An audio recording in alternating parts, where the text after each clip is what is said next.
Today, we're stepping right into the shadows and looking directly into the primal reality of human terror. I mean, we all know what it is to be afraid, right? But very few of us actually understand the profound, underlying mechanics of our own nightmares. So today, we're literally mapping out the anatomy of fear. Now, I want you to think back to a moment of sheer panic. You know that exact feeling. Suddenly, the world sharply snaps into focus, your breath totally catches, and right in the center of your body, you feel it, that visceral, sickening sensation of your stomach just plummeting to the floor. But why does that happen? Why does a psychological emotion manifest as an actual, sudden drop in your gut? Well, the answer is a brutal biological truth. That sinking sensation, it isn't just in your head, it is deeply physiological. When you're terrified, your body instantly decides that digesting your lunch is simply no longer a priority. Instead, your blood is rapidly and violently diverted away from your digestive organs. It's urgently rerouted to the parts of your body that will actually keep you alive, the muscles that will allow you to either fight for your life or run away from the danger. That stomach drop is literally the sensation of your blood supply shifting away from your gut. Let's dive into this. What is fear, really? Fundamentally, it's almost universal. It's an emotion experienced across a vast range of different human cultures. But it doesn't stop with us. It's actually shared with other animals too, like chimpanzees. At its core, fear is simply the name that our conscious mind gives to our interpretation of those drastic biological changes we just talked about. It's just your brain's way of translating a raw survival mechanism into an emotion you can recognize. There are basically two main categories of fear. First, we have innate fears. We're actually born with these, and as a species, we all tend to share them. Think about a fear of death or a fear of snakes. There is a very obvious biological evolutionary reason why we'd want to avoid these things to survive.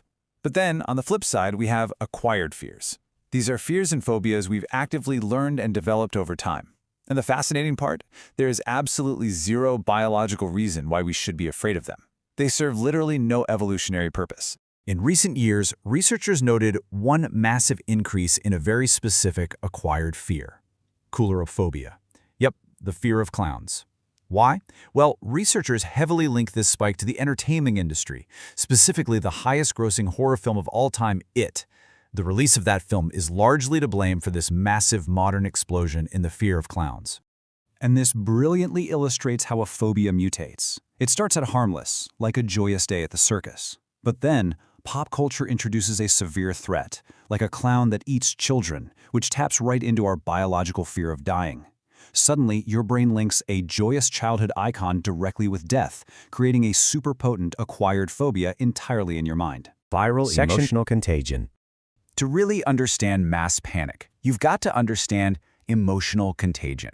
Humans are deeply social animals. Because of this, we have this fundamental hardwired drive to copy other people's behavior and mimic their emotional responses.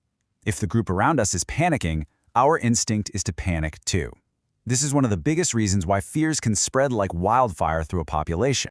Let's trace how this builds in a real-world scenario. Consider the timeline of what became known as the clown apocalypse in the UK back in 2016. Before 2016, society had pretty normal levels of this acquired fear. But then, there was this sudden wave of people dressing up as clowns in public. Mass hysteria kicked in. What researchers found next was astounding. People who previously had absolutely no clown phobia ended up developing one purely through emotional contagion. They literally caught the fear just by watching other people's terrified reactions. Now, what's really fascinating here is an exception found in current psychological research. When studying the spread of fear, researchers noticed that this mass emotional contagion doesn't spread nearly as widely among children and adults who are on the autism spectrum. They simply don't seem to catch and copy the fear response of the crowd the way typical people do.